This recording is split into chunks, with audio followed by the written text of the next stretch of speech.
I'm your commentator today. Again, I'm introduction, Kevin Pawlowski, Marketing Communication Manager over at Techspray, ITW Contamination Control. And today we're going to be covering 3M Novec replacements. And now this is a continuation of an earlier webinar we did a few months ago, but we're going to be focusing on future-proofing your cleaning processes.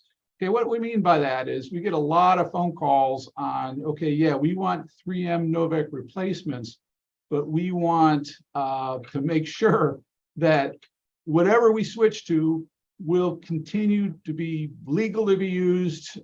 We can continue to use it ongoing for the next X number of years. And it can be a tall order, but there's things we can talk about to start a conversation. And so we're going to be getting into that. And so, okay, so with us today is Dr. Saroj Yadav, Marketing Director over in the same company. She's my boss. She is over the marketing department over at this company, over at Techspray, and also formerly technology director. And let's see, you're a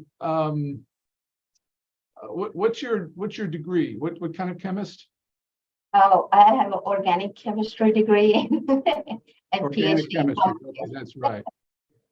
All right. So, and Saroj's information, her contact information is right there on the screen. Also with us, kind of, he's not, you can't see his face, but you'll hear his voice, is Patrick Oliver. Now, Patrick is a sales manager at Baron Blakesley. Okay, so Baron Blakesley is a preeminent manufacturer of vapor degreasing equipment. Okay, so the focus today will be on precision high-end cleaning and vapor degreasing. Now, we will touch on other types of cleaning, but mainly we're going to be focused on vapor degreasing today.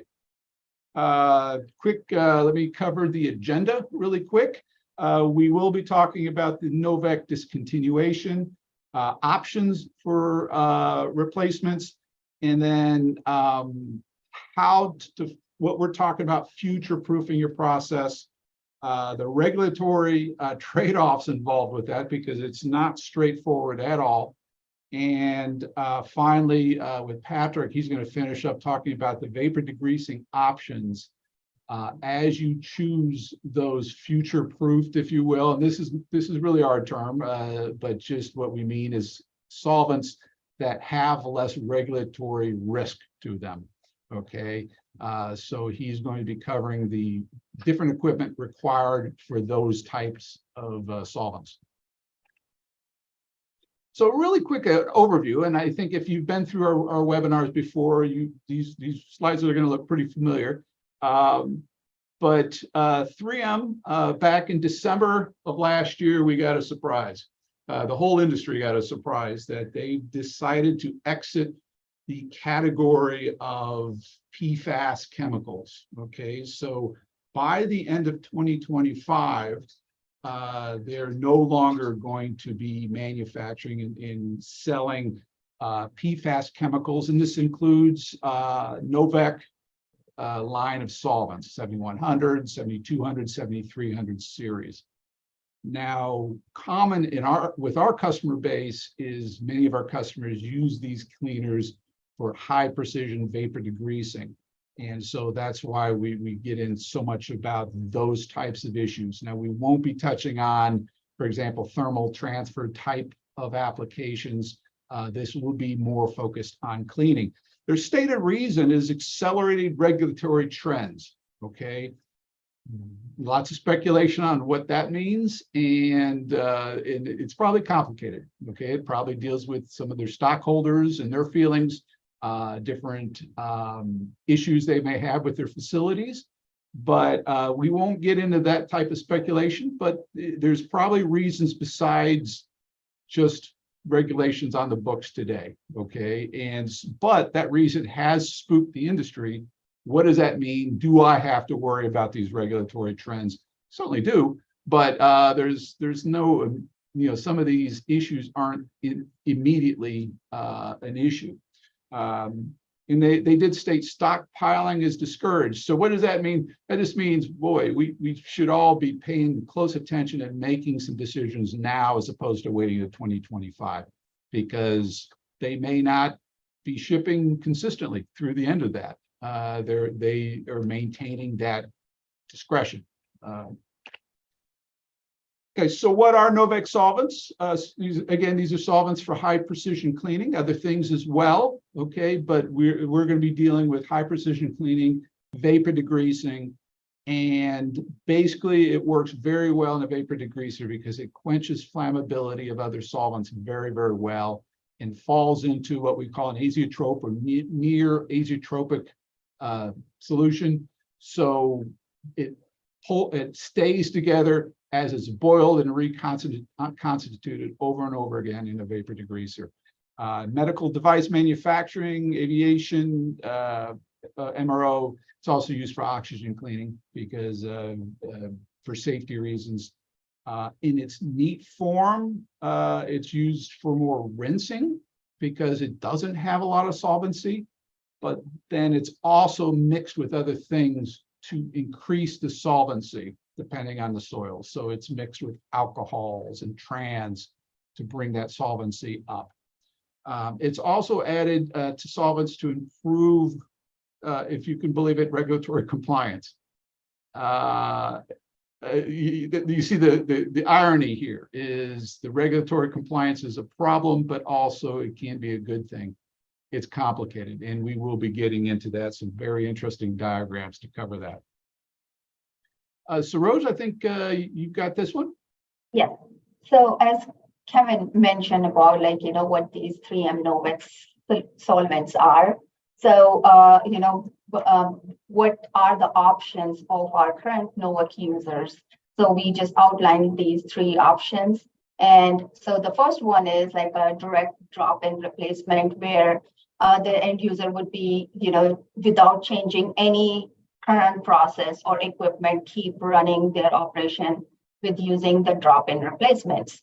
The second strategy would be like qualify for the new chemistry. And that's where it's like a longer term solution where the focus would be improving the performance and then lowering the cost. As you know, the Novec solvents are not the cheapest available in the marketplace. So that gives you more leverage into this type of second strategy.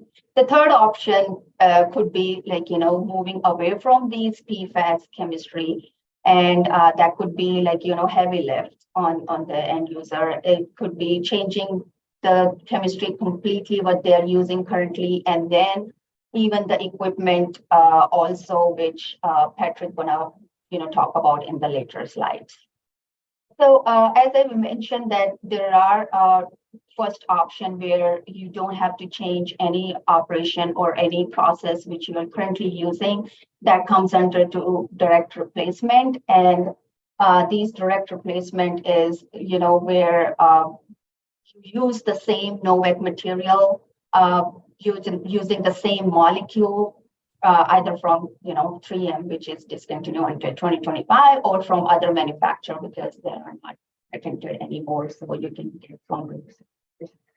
And so we 7100, which is a mixture of two isomer, and as you can see, the gas chromatography on this slide shows a single peak because it's harder to actually purify or see the two peaks which are embedded together side by side.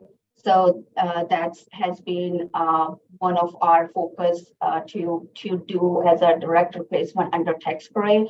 And this chromatograph is from our lab, which shows side by side comparison for the 3M Novec material and our Precision V3710. And the same, we do have other equivalent from our Techspray, just not 7100, but the other straight neat 72 and 73, and the blended product with trans and alcohols. So this means that you don't have to, go for a qualification process because these are molecularly identical products, and you don't have to. You can still use the same equipment and same process. So feel free to reach out to any of us to ask for any other details you may need for your process qualification. The second one is, for qualifying new chemistry, which is, our focus is on this side of qualifying is using the same equipment. And, so there are some expenses and disruption to make a switch. There would be a little or no capital expenses for new equipment. So, you do require a qualification under this category. And there are some options which are already known, such as NPV, PERC, and TEC, which are more dangerous, toxic solvent. And if choosing those would be a huge step backward. So highly, regulated stuff, and the EPA is being, behind these categories of solvents for long. They are known carcinogens and organ failures. So we don't want to use those ones anymore. And we won't recommend in our discussion further into this seminar. So this would be your chance to improve the cleaning efficiency and possible material cost savings when you're choosing this qualifying new chemistry. And as I mentioned, the Novec has been very, scarcely available. So, and the price of the Novec has been 3 or 4 times than what we've been getting for last couple of years. So this second option would help us to for cost saving purpose. So these chemistry not only to be effective, but they should be, having improved cleaning performance, and then it should be compatible with the substrate that being cleaned and enough solvency to remove the soil. The chemistry should not possess the dangerous aspect of PFAS and the toxicity persistent in the environment. That could be one of the things which you should be aware for choosing your new chemistry. Let me just do a quick summary on this. Okay, so option 1 is the immediate solution. Okay, so you're looking to you're looking for that immediate solution to cross and drop the same stuff in your machine. Okay, so let's say you're using 7100, you want the exact same thing in there, already approved. You don't have to do a lot of qualification. And what we mean by that is cleaning qualification. I'm sure, especially if you're an FDA approved type of process, you're going to need to do some type of C of A review for that qualification, and we would provide that documentation. I do have a question here that says, do we have any tier 1 medical device companies of value? Have we successfully gotten that through with this approach? Saroj, do you have an answer? I don't believe we have, but do you know of any? Not currently. Majority of them are trying to go for option 1 because the time and the validation has a lot of dollars attached to it. So they have been using Novec without any, impact before in the industry. So their first approach is the immediate solution, which Kevin and we've been talking about. So they're currently using the same stuff which they've been using before. So I haven't seen much, deviation for this type of qualification of new chemistry.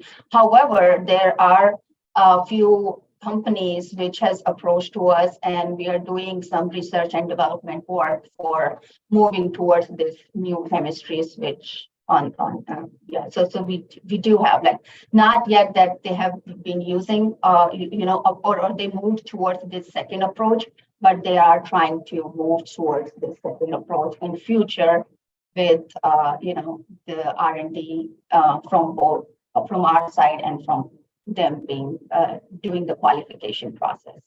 Okay.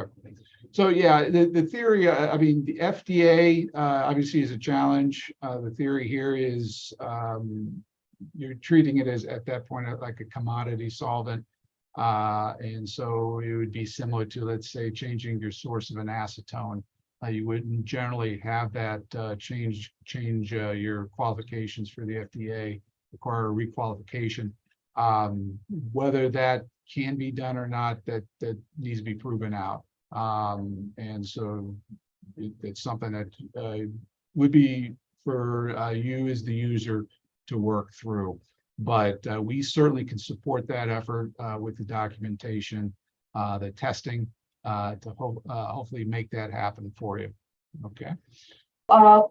For many years, like Techspray has been offered products in marketplace for effectiveness, and they have been very keen about putting the products which meet the regulatory environment and just improve our product portfolio over the years. So in that regard, we do have these new products launches which we did recently, and they come under Power 4 or Precision V's. So this one has this whole slide is based on what type of chemistry you can use for different application for heat transfer, or just like regular rinsing solvent for the first 3, 8, 10. And then the other are based on if you have a sensitive plastic, or if you are just using general purpose cleaning. So then you have a different option available in your Techspray's product. I do have a question. What's the cost comparison between the drop-in replacements versus the Novec blends? I'll just cover this broadly, Saroj. I mean, basically, by drop-in, let's just start with, I'm assuming you mean the more optimized solvents, but let's start with the first option, where it's a direct replacement. We're going to be higher. Okay, we're going to be quite a bit higher than, especially you might used to have paid last year. Now, 3M's pricing has gone up as well, but we're still going to be higher. Let's face it, 3M makes the stuff. So that does put us at a pricing disadvantage. And so understanding that we could be a secondary source as you run into difficulties with your 3M supply. Not expecting necessarily to displace 3M, but on your supply chain side to keep that secure, we're happy to fill that and add that service to you. Now, in terms of the second option of a different chemical to replace it that does the same thing but would need qualification, it depends. And so hate to be that, but generally speaking, we're going to be competitive with what you used to spend on 3M.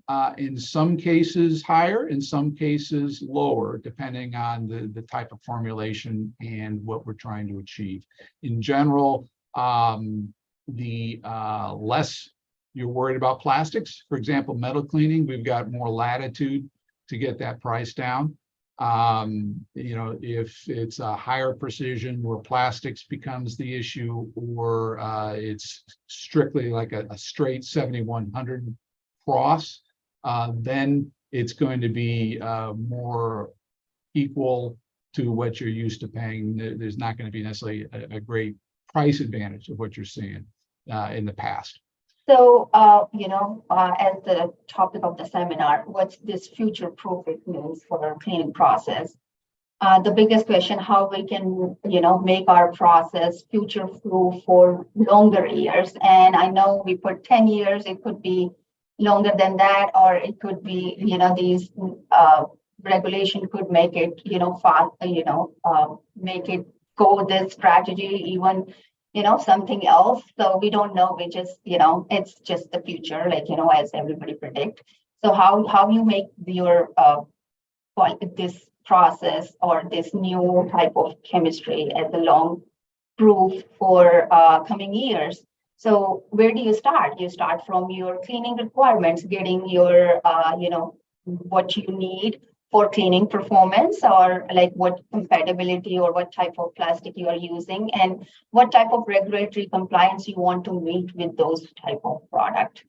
And then build your process around that. As we've mentioned that we're going to just cover the vapor degreasing portion in this seminar. So this is like, in the future slides is more of the concept for vapor degreasing as a future proofing. There has been regulation on the books for years in the writing for NPB, for methylene chloride and TCE. These are currently in final stage under EPA regulations. So, and similarly, the VOC is state by state. California is the leader in that, and other states follow the suit once California decide which path they're going. So there are trade-offs with the lower VOC because some of these lower VOC could have higher warmer potential. And for the we can walk out that the trade-offs is not considered into the isolation. We have to look the whole picture of what we are using. So VOC in California made is pretty challenging to use any higher VOC product, especially when the other states follow the suit. The global warmer are having regulatory pressure currently. There are not hard restriction, but there are pressure for state to state and country to country to regulate them, and such as the very common chemicals which we've been using is Vertrel, and that could phase out soon due to high global warming potential associated with it. The other stuff is the new topic recently is the PFAS, which we know as forever chemical, and we're going to speak about in the details in a few slides later. There in US, they're still evaluating these PFAS, and there is no formal announcement around it. And EPA is still gathering the data and listing on the PFAS materials as of now. What would be the trade-off? So it's just like how you balance these your future-proof process, and that's the magic. How do you which chemistry do you use for your for next qualifying stages for which can last longer? So this diagram here, we are excluding all the toxic vapor degreaser such as TCE and PB PERC, and we think that you won't even go around those type of dangerous chemicals. So what we left here is the very broad category, which are water-based chemicals, acetone, HFOs, HFEs, which is also called, some of them are Novec product, hydrocarbon, and alcohols. So where are those fit in the probability side of things? So in this chart, like if you see, the water is tucked at the corner and basically have the highest probability that you can use this product forever, like indefinite time, because water, according to any kind of regulation, it's safe and not going to be banned. So everyone knows that straight water is not going to be, it's not easier to have a better cleaning efficiency with the straight water. So to improve the efficiency of water, you add stuff or you add additives, which could make it towards more regulatory type of pieces into that water. And so there is no perfect solution. So that's what it is. Like there is no perfect solution attached to any type of chemistry out there, or there are some sort of blend which is known to us in this area. So this diagram is not very clean, but it gives you a visualization where these chemistry fall under, and there is no one solution which likely be the best solution, but it could be a combination of different parameters which we can be put into a future proofing of ours. So let's talk about these PFAS, like what these PFAS are, and I'm sure you guys have been heard all these definitions since since the 3M came out with their announcement when they are phasing out. So in general, PFAS stands for perfluoroalkyl, polyfluoroalkyl substances. And if you dissect these words, poly means, your polymers, which is many, and the fluoro is fluorine atoms, and alkyl is your organic molecules, so carbon, hydrogen. Per means, you have everything in there, and, which means that your carbon and hydrogen is, carbon is attached to all the fluorine atom, and there is no hydrogen in it. So that's the alkyl substances. The other terminology which you keep hearing is forever chemicals, and I believe this forever chemical is used, without getting a knowledge to the our type of industry, that every chemicals comes under PFAS are not dangerous or are not forever chemicals. These PFAS are associated with some global warming potential, which are very low, and they actually doesn't exist, for longer term in the environment. So whenever these lower global warming potential PFAS comes, they just disintegrate as quickly as any other known chemical out there. So the forever chemical doesn't mean that all the PFAS are dangerous. You have to just know what type of the impact is from these type of materials it's coming from. So PFAS has been, they have a great properties because of the carbon and fluorine bond, which is very strong and very stable. And due to that, it makes very highly suitable for cleaning application and used in other type of, application as well.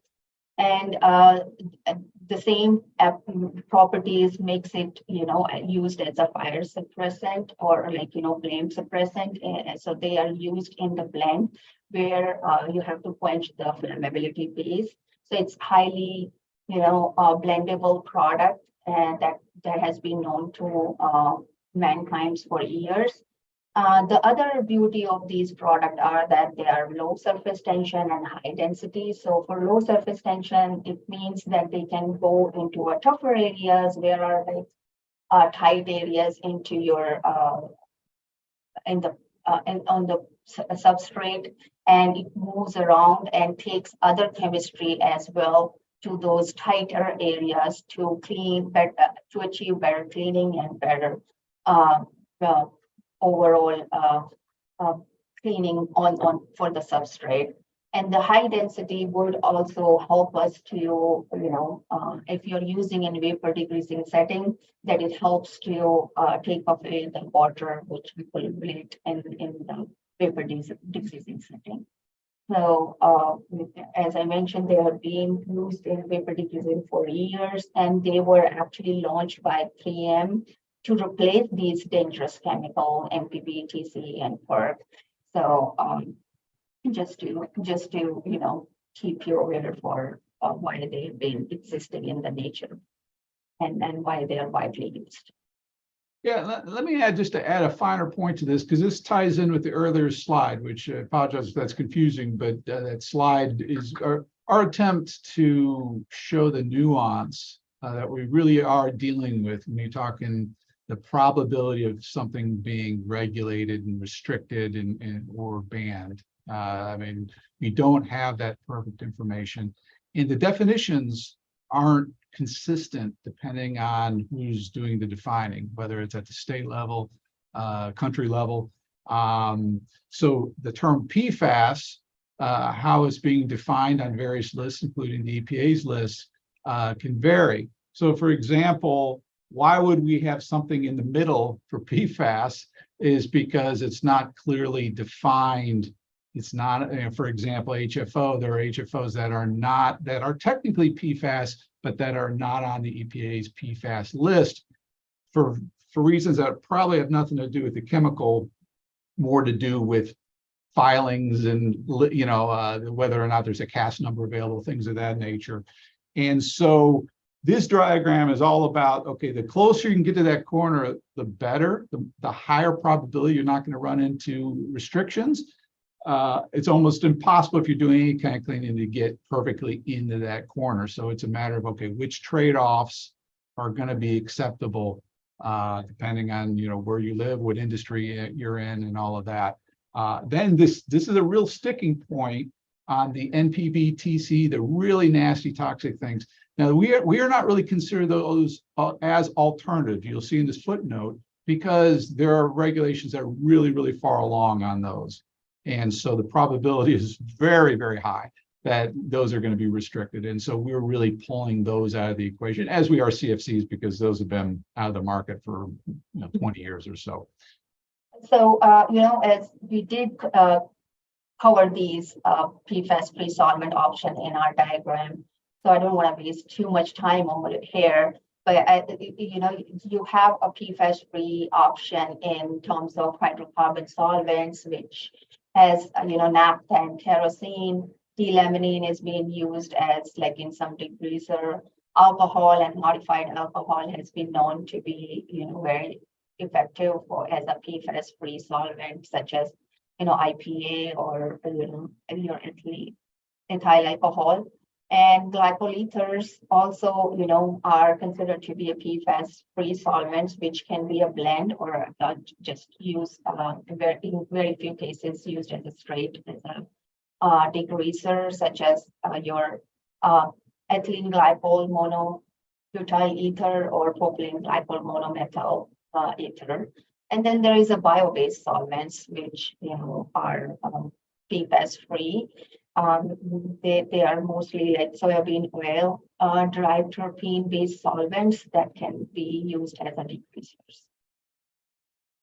I have a question going back to this diagram, Saroj, and it stumps me, but I'm not a chemist, so hopefully it means something to you.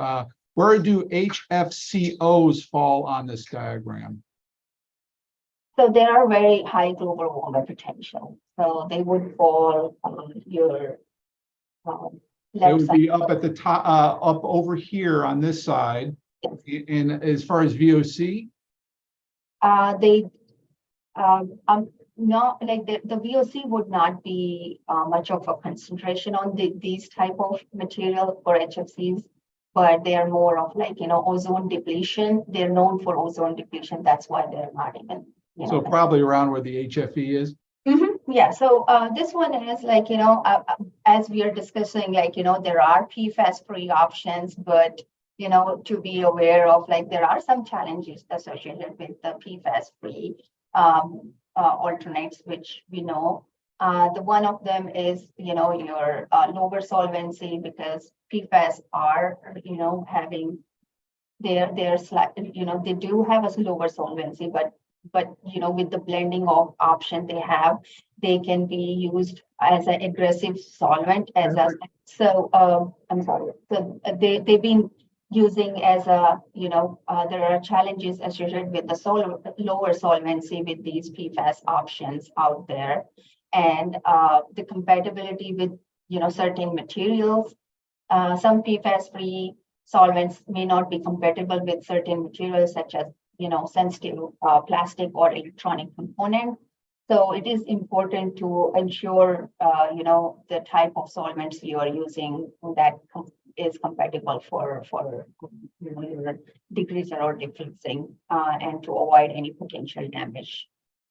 The odor and flammability piece, some of these hydrocarbon solvents like terpene does have a stronger odor. So you want to make sure, like, that's not a problem for your process or the people who are using it.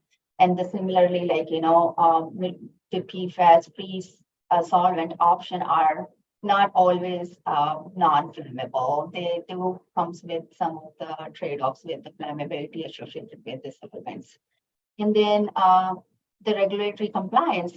I know PFAS has been under regulation challenges recently, but the PFAS-free solvents, they're always not like or environmentally friendly. There might be some other restriction associated with these type of chemistry. So be aware of this. Now, just this slide, this strikes me as everything we've hit you with. If you remember that slide a few slides ago where the guy is tearing his hair out, trying to keep track of all this stuff, you might be feeling that way because our lives in the solvent business is all about trade-offs. There is no perfect solution. Ever since CFCs went away, which were beautiful in so many ways, except for that big ozone hole that was floating around. But otherwise, that stuff worked great. Ever since then, it was a matter of blending and getting as close to the benefits as we can to that. But it's all these trade-offs as we do this. And so we're here to help you through that. Okay. So rather than you trying to sort through this stuff, you've got Dr. Saroj here that can help you through that. So just keep that in mind is as you're going through this, you're trying to figure this out. We can certainly help sort this out with you. Now, I want to cover really quick just some alternative processes. Again, not going to dwell on this, but just to acknowledge that there's other things in this world besides vapor degreasing. Hopefully, Patrick didn't hear me say that. But for high-end cleaning, some of this is appropriate, some of it not so appropriate for high-end, high-level of cleaning, class 3 type of cleaning, but certainly CO2 cleaning, plasma cleaning certainly can operate in the class 3 environments. Steam cleaning, I know Foresight, Munson, he's doing some good work with steam, some aqueous or semi-aqueous solutions in steam. So some interesting stuff. Yeah, centrifugal tumbling systems. That's more agitation. And not quite what you would see in a class 3 environment. It's more heavy industry, I believe. But one thing I don't include in the agitation side is the ultrasonics, which is part of vapor degreasing as well. Spray and air, batch, inline systems, water-based type systems, some solvent systems as well. Certainly that's can get into the class 3 type of cleaning. As you get into water-based cleaner. Now one thing I want to note there is Techspray does offer some solutions for batch and inline systems. We're not covering that today, but we certainly can help if you want to go in that direction, trying to get close to that corner of that diagram and get into the water-based cleaning. And then finally, vapor degreasing. And so we're going to get Patrick on now. Again, Patrick is going to be voice only. All right. Thank you, Kevin. Again, this is Patrick Oliver with Baron Blakesley, and I'm coming to you through Kevin's cell phone. So hopefully everyone out there can hear me. If not, maybe chat to Kevin that you cannot hear me. Although if you can't hear me, you probably didn't hear me say that. So anyways, first of all, this slide, we're talking here about open top vapor degreasing, which I'm sure everyone on the meeting is familiar with, and you're likely to be using this type of equipment with the Novec solvents. Again, these types of systems are designed for non-flammable, non-combustible, halogenated hydrocarbon solvents, like the Novecs. Typically, the boiling points of these types of solvents are in excess of 90 degrees Fahrenheit. So, when you're looking at some of the replacement drop-in type solvents that ITW offers to replace the Novec solvents, it's likely that they can be used in your existing vapor degreaser. Certainly, I think in general, whenever you switch from one solvent to another, it's always prudent to evaluate materials compatibility in respect to your machine. You may have to consider composition of seals, elastomers, gaskets, pumps, other components of your system to make sure that they are indeed compatible with the new materials. However, I think with the formulas that ITW's developed, and in some cases, basically the identical molecule, there should be no issues. But again, it's always prudent to evaluate. Looking at a machine like this, what we're doing here in this slide is we're looking straight down into the tank of a conventional 2-sump vapor degreaser, an immersion degreaser, oftentimes equipped with ultrasonics, with both primary and secondary sub-zero freeboard refrigeration. A degreaser of this type is important to use for efficiency. minimizing emissions, mitigating operator exposure, and of course being compliant with environmental regulations insofar as evaporation of the solvent being controlled. That secondary coil, that secondary sub-zero freeboard coil, the topmost coil there, is very important in adding efficiency and minimizing evaporation and emissions. So hopefully everyone out there is using a modern open top vapor degreaser like this. And again, it's very likely that ITW is going to have formulations you can drop right in. But as I said before, always prudent to evaluate composition of materials, et cetera. And there may be some changes in settings required. For example, all of the controls on vapor degreasers are based on the boiling temperature of the solvent. There may be some other differences based on the physical properties of the solvent that affects, distillation rates or some other aspects of the process. But again, I think we're talking about drop-in replacements, so you could probably expect very similar performance, from a chemical and environmental emissions type standpoint. All right, so here we have some really simple graphics of open top vapor degreasers. I'm sure everyone operating a degreaser is familiar with these operations, but essentially you've got a couple different types. The simplest form being vapor only that you see over on the right side of the slide, where parts are being processed strictly in a zone of saturated vapor. Parts are colder than the vapor temperature, and therefore the solvent condenses on part surfaces. Droplets of condensing solvent form dissolving soluble contamination, which goes into solution in the forming droplets that gravity pulls off the surface, and this rinsing flushing action occurs until part and vapor temperature equalize, at which point cleaning occurs, drying occurs, the process is completed. That's the simplest form. Again, with materials like this, you're looking at solvents now in the modern era that are generally going to boil below 120 degrees Fahrenheit. So vapor only processing may be appropriate, but a lot of it depends on the mass, the thermal mass of the part you're processing, the specific heat of the metal you're processing, and the ambient temperature in the room. If you've got parts of relatively low thermal mass, low specific heat in a vapor-only process, they could potentially equilibrate with vapor temperature more rapidly than cleaning could occur. And this could be true with lower boiling solvents, could be a challenge. So you may, if your cleaning application falls into that category, have to consider an immersion degreasing process, which is what you see on the left side of the slide. In an immersion degreasing process, clean, distilled, and generally filtered solvent is accumulated in what is called the immersion sump. So parts can be placed down in that liquid and left in that zone until they are clean, then elevated up into the vapor zone for a final condensing, rinse, and drying to occur. In immersion, you can add ultrasonics to enhance the mechanical energy of the cleaning process and provide more effective cleaning. And of course, in conjunction with filtration, remove insoluble particulate. Again, this system as depicted here is a modern iteration of the open top vapor degreaser, having both primary condensing coils and the very important secondary sub-zero freeboard refrigeration, which generally all modern degreasers should have. If you had two machines identically sized, one of the units did not have that secondary sub-zero freeboard refrigeration, that particular unit's emissions would be about double that of the machine that was so equipped with secondary sub-zero freeboard refrigeration. So going forward, looking at replacement solvents, which are lower boiling, could potentially be more evaporative. It's important to perform these types of operations in modern, efficient equipment. So that's basically the open top. Now we can enhance this to take it to a completely different level with a vacuum vapor degreaser. All right, in a vacuum degreaser, these processes occur using the same chemistries and the same basic process steps. But what the difference is, they are completely sealed and isolated from the environment. Everything occurs in a single chamber, a sealed chamber, and it all happens under vacuum. The emissions from these processes, we generally describe them as being the lowest technically possible.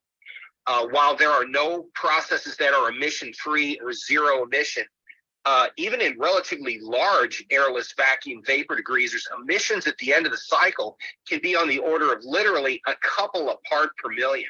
So the emissions are very, very low. And the performance is extremely enhanced given the nature of the process. It's called airless because at the beginning of the cycle, the parts are placed in a sealed chamber and a vacuum is applied and all of the air is ejected from the process chamber. So the chamber and the parts inside are completely under vacuum. One of the benefits of this vacuum technology is that there's no air, which could potentially become a barrier between the solvent used for cleaning and the substrate you're attempting to clean.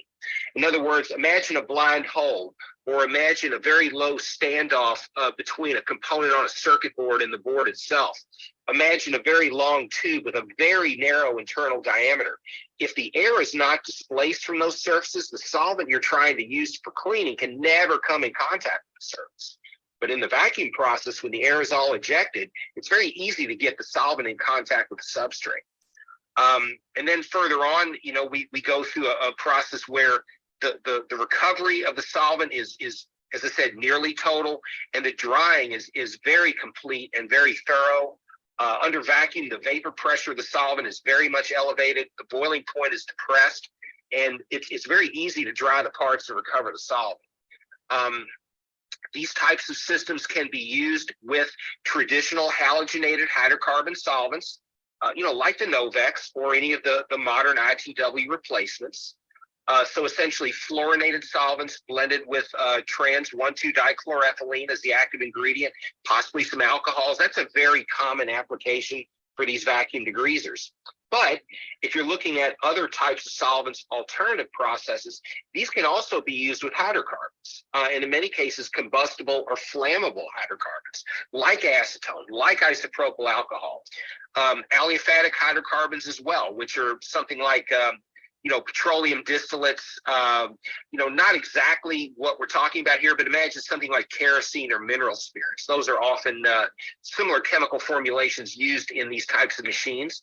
And finally, modified alcohols, which are like glycol ether, high molecular weight alcohols. Those are often used in vacuum degreasing as well. You know, there are certainly trade-offs with using these types of materials. Anything flammable like acetone or isopropyl alcohol, the cost of the equipment increases because oftentimes we're building these units to Class 1 Division 2 standards, where flammable solvents are in the system and therefore flammable vapors could potentially be present under certain conditions. Even though they may be an anomaly, they could be present. We designed the machines to be intrinsically safe, explosion proof. But this is not really where the cost comes in of using solvents that are flammable. The real cost comes into hazard rating your area, controlling static in the area. You know, imagine making a room that is, again, Class 1 Division 1 or maybe Class 1 Division 2 compliant, where flammable vapors are present all the time or could potentially be present. It gets quite expensive. You may have to install fire suppression. You know, you may inevitably have conversations with your local fire marshal or your insurance underwriter if you're implementing a process like this. So there's more to think about when you're using a solvent like acetone, like isopropyl alcohol. The equipment's designed to use it, but your area's got to be designed to accommodate that solvent and the equipment. So that can add a lot of cost that may not be apparent or obvious when you're considering something like this. To the extent of the aliphatic hydrocarbons and modified alcohols, while those may not be flammable, in other words, flash points above 140 degrees Fahrenheit, they are combustible, and we design the equipment accordingly to accommodate these types of solvents predictably and safely. One of the challenges of using those types of solvents in a vacuum degreaser, especially when you're removing petroleum-based soils, is that petroleum-based soils are a mixture of a variety of fractions, different molecular weights, different carbon chain lengths of hydrocarbons. Some of the lighter hydrocarbons, the more evaporative fractions, actually end up in the distillate of these types of systems. In other words, we're distilling solvent in these vacuum degreasers just like we do in an open top.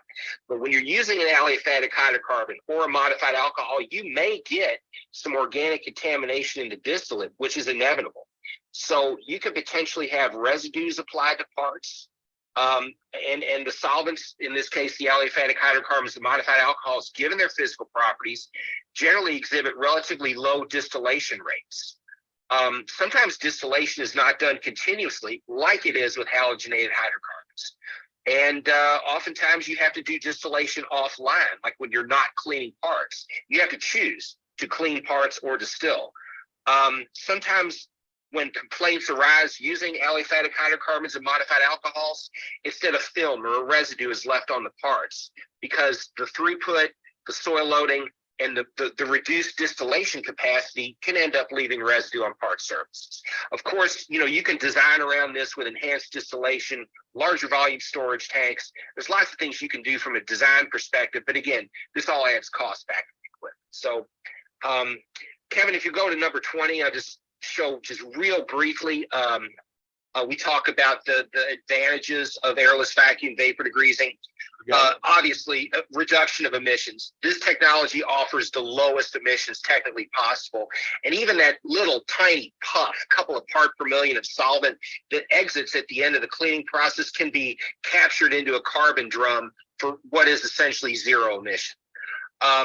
Because we're pulling a vacuum on the solvent, we remove all the dissolved gas in the liquid, and it makes your ultrasonics work a lot better if the system is equipped with ultrasonics. So you're also cleaning with a more homogeneous material. The solvent wets the surface of parts better. It works a lot better under vacuum. The drying occurs so thoroughly, so readily, because again, we do pull a vacuum at the end of the cycle. These systems are automatic and they are very consistent. The process occurs without any operator intervention and essentially is consistent, repeatable, happens the same way every time.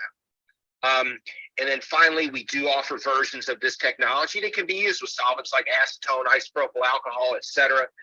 Keep in mind, you may need to hazard rate your area when using these types of solvents.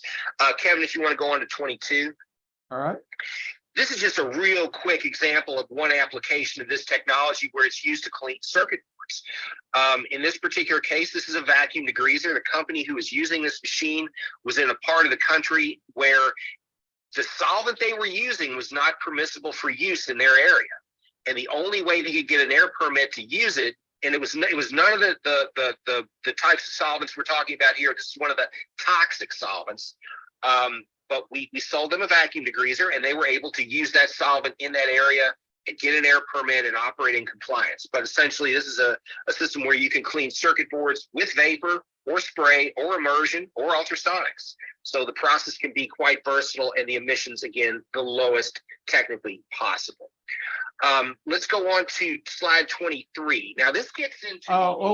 Wait. I do have an interesting question from Barbara Kanigsberg, the cleaning lady. Can this, and by the way, we presented with her in the last the last one of this series, and so friend of the webinar group here. Can the same airless system be used interchangeably for modified alcohol and isopropyl alcohol or acetone, or specific design changes needed? So basically, can the same equipment be used for and swapped out the different modified alcohols, isopropyl, all of that? It depends on the system. In other words, I don't know it's possible to make a blanket statement like that across other OEMs. I mean, all I can say is if we build the system with the potential conversion in mind, the answer is yes. There's switching solvents in a vacuum degreaser is not quite as straightforward as switching solvents in a conventional open top. Pumps, heat exchangers, the method you're using to heat, steam, hot water, hot oil. There's a lot of different variables that need to be considered. It's possible, but if it's designed that way from the onset, then the answer is yes. Now, in other words, if a machine was originally built to accommodate a non-flammable solvent and you want to convert it to a flammable solvent, everything would have to change electrically. It would be a significant change. So I think that's the kind of question that really needs to be evaluated on a case-by-case basis, but it's possible. Thank you. This is a piece of equipment. This is an open top vapor degreaser, which is designed to use the HFO type solvents. One example on the market being Honeywell Solstice PF. Now we could do Solstice PF and similar solvents in a vacuum degreaser very easily, very well. When you use these materials in an open top degreaser, there are a lot of considerations. These solvents, as the slide says, boil below 90 degrees Fahrenheit. Solstice PF in particular boils at 66 degrees Fahrenheit. It's a refrigerant. It comes in a refrigerant cylinder. And while it has, relatively high latent heat of vaporization, once you start adding energy to it in the form of heat or shear, it wants to expand just like a refrigerant does. And there's a lot of things we got to do with a solvent like this to handle it predictably. And it is not a drop-in replacement. You cannot put a material like this in a conventional vapor degreaser without experiencing high emissions. There's some other things that happen with solvents like this. You've got to take special care to process it. For example, like in a pump loop, like in a filtration loop, you've got to use a lot of insulation, and the suction of a pump has to be cooled to prevent it from cavitating, because the material will vaporize in the line. And then you don't have flooded suction, and the pump can cavitate. The pump can be damaged. You can't transfer the liquid predictably. We don't use threaded piping with materials like this. We weld or flange all the piping, or use, in some cases, compression fittings, but we do a lot to make sure there's no leaks, because this solvent can come through very small openings that regular halogenated solvents won't. The fact that it boils at 66 degrees Fahrenheit means that when parts exit the machine, they're often below the dew point in the room. And depending on the environment of the part in question, you may have to contend with post-degrees condensation of atmospheric moisture, which could be a real disaster on some parts. So in some cases, we have to superheat the parts. That's what you see in this slide over on the left, that graphic where it says superheated platen. What that is a structure mounted above the boiling sump of the vapor degreaser, through which circulates a heat transfer fluid. And then post-immersion, you can see the hoist over there on the right, immersing the basket down in the liquid. Then you would put it up on top of the superheated the basket, so that way it can warm up and elevate beyond the dew point in the room. That way you don't get that post-degrees condensation of atmospheric moisture. I'm not going to go into all the specific details that we get into when we're working with solvents like this in an open top degreaser, but suffice to say, they may look very similar, but they're very different pieces of equipment, and they're more expensive just because of all the features that go into the process. That kind of describes some of the changes. One of the things we do is we put submerged evaporator coils down in the immersion sumps. That way, when you're in idle modes, we cool the solvent. Again, with that relatively high latent heat of vaporization of these HFOs, we can control evaporation by reducing temperature. So that's one way we do it. And it does conserve solvent in idle modes. We cool sometimes the immersion sump to reduce cavitation when we're pumping it. And when you cool the solvent down, that way you've got liquid in that sump that's below the temperature of the saturated zone of vapor above it, and you get a final condensing rinse in vapor, just like you do in a conventional vapor degreaser with a higher boiling solvent. We even have a means where, in the event of a power failure, we can circulate carbon dioxide through submerged coils and modulate that using a uninterruptible power supply to keep the solvent cold for up to 48 hours in the event of a power failure. So it's not like other solvents. There's a lot of things you have to do to make it operate predictably and efficiently. It brings some benefits. I mean, materials like PF, they're VOC exempt federally.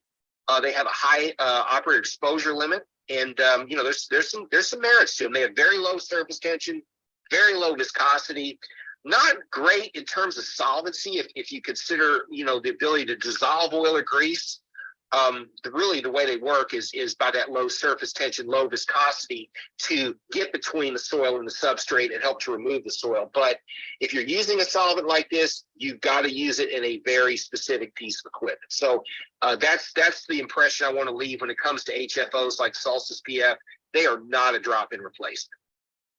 So we can wrap this up. I do have a few questions, but let me just wrap this up with the final slide, and then I'll get to the questions. Just to make it clear, like I said before, you don't have to do this alone, okay? On the solvent side, certainly you have Saroj's information. Again, I'll send this on to you as well. For the equipment side, vapor degreasing, you've got Patrick Oliver. You've got, of course, you know, if you're dealing with water-based, you've got great people out there, ITW, EAE. You've got Aqueous Tech out there, Mike Conrad, great people out there that can help you with these technical issues. So just don't have to slog it out on your own. Okay, just bear that in mind. Okay, so direct replacements, what we call option one. We've got some not just drop-in, direct chemically exact replacements. Okay, so hopefully you can just do some minor qualification work in terms of C of A's and be on your way for to drop in a secondary source there. For the second option, we do have solutions for longer term options, longer term solutions, but maybe not 10 years. We don't know at this point. The regulations are as such that it's all a matter of just playing the probability game. And so we do have replacements that there are no restrictions on the books, and this could go on for a while, but they are generally PFAS.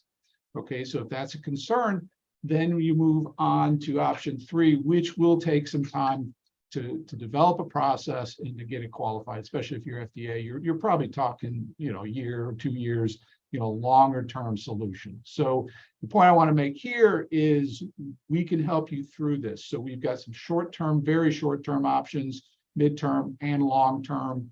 We can work to develop a process for you for the long haul. Okay, so vapor degreasing is a viable option regardless of the solvent. I think Patrick made his case there, but there is no perfect solution. Okay, it's all a matter of trade-offs, and that's where we can help you through that. Okay, so on to the question. I think we've answered most of these, but okay, so just flipping through. Okay, do Techspray products, example Power 4, have existing approvals in the aerospace sector? Yes, yes, we do. The gentleman named Bill Martin is the person to talk to about that. And so I will give you guys his information as well. On the medical side, the gentleman to talk to on our side is Mark Quigley. And so I'll provide all that information out to you guys as I send information on to you. Here's one. Do you represent a vendor or are you a direct supplier? We are a direct supplier. Okay, so we make the stuff. We're blenders, and so we get different chemicals from all over the place, and we formulate our own proprietary solutions to various problems, and that's what we do. That's the value we add. Now I have one here that I kicked back for clarification. They use a term I didn't quite follow, but basically, you know, is everything we're talking about work for printed circuit board assemblies? Okay, yes, yes, that's very much a part of our business. We're have a 40-50 year history with electronics cleaning, and so certainly everything we're talking about definitely applies to electronics, and we can certainly help with those, any kind of challenges that might pose. Can HFOs be a replacement for HFEs? Because of this boiling point, and actually someone further down said, I can't believe someone cleans at 66 degrees F and got an LOL. That's pretty cold. There's no doubt that's pretty cold, and if you're counting on hitting the melting point of your soil, you're not going to get there. Okay, if you're going from PERC, you know, the boiling point to an HFO, that's quite a difference. And so it does, it depends on your level of cleaning on whether or not that can ever be even acceptable. Are there blends that we can make that bring up that boiling point? Yes, certainly. There's things we can do to bring it up. Can we bring it up to let's say a Vertrell level in the 100? Don't know, but that's something that you know, that we can chase, you know, and pursue. Never say never in this game. Okay, so please share it with the EPA. We certainly will. Okay, Patrick, this one we're going to take offline. Okay, this one gets a little too involved. If you build an airless system, how far away can you get from a electrical panel? that's got to be a broader discussion. So I'm gonna pass that information on to you, and you can get back directly to that. And so what now? Here's a question. This is more for you, Saroj. What about decomposition or acid conditions with the different solvents? Now, that's a very broad question, and so I don't know if there's a precise answer to this, but can you talk really quickly in terms of the challenges posed as what causes solvents to go acidic, and what are some of the effects? Some of these solvents, like which we generally commonly used as Novec or like HFPs or HFOs, they are stable, and they've been stabilized by adding some type of like extra additives in majority of the cases, even if they are blend. And the straight ones, there is no type of conditions in the vapor degreasing world that they could turn acidic until unless there is some sort of addition or additives which are making them as acidic. So the straight would not go, but the blend would do. But then there are some certain, and that comes under formulators. They know their chemistry. They know how to handle those acidic portion of the, for the formulation type. So whichever is available right now should not be having a problem of creating any type of acidic environment into the liquid. All right, so a few other questions. Does Techspray sell Solstice solvents? We do, and we blend with them. Is that a fair statement, Saroj? Yeah, what is it? So I'm sorry. Yeah, do we sell Solstice solvents? I think the answer would we do. Yes. We do as a we do as a blend. We don't do like a neat source. So. Are there any pure chemistry raw materials in the blend sourced from 3M itself? Do you have separate supplier for fluorinated solvents? Well, this is getting pretty specific into our supply chain, but we do buy and blend with 3M solvents, and we do buy from other manufacturers of solvents. Our direct drop-in, exact replacements for the 3M Novec are not made by 3M. Okay, they're made by a different supplier, and we blend with our own trans and other materials, isopropyl or what have you, to come up with the direct replacements. We're blenders, so that's what we do, and so that's the value we add. If methylene chloride was banned tomorrow, what's the current solution for the industrial scale vapor degreasing? Again, a very broad term. We'd find solutions. We've got methylene chloride, we got PERC, we got N-propyl bromide, some industrial solvents, trichloroethylene, all very, very good cleaners, very toxic cleaners. They all, they have their different advantages. The biggest challenge is they're really low cost. Yeah, we do have so many case studies in our own, ITW history that people who were using NPP or TC, they've been replaced by our Power 4, which are much safer, or in other counterpart, Max Clean kind of products, which are very known in that space. So yes, if they, ban by tomorrow, then we do have option, safer solvents all day long. Yeah, absolutely. I mean, that's our jobs. We're blenders, we're solving problems. The one caveat, as I mentioned, is price. And as Patrick mentioned, even with equipment, is, as we move to the greener and greener side, the cost can go up. And so that's the one caveat to all of this is as you move away from methylene chloride, perchloroethylene, generally the solutions are going to be more expensive, but we can keep you operational.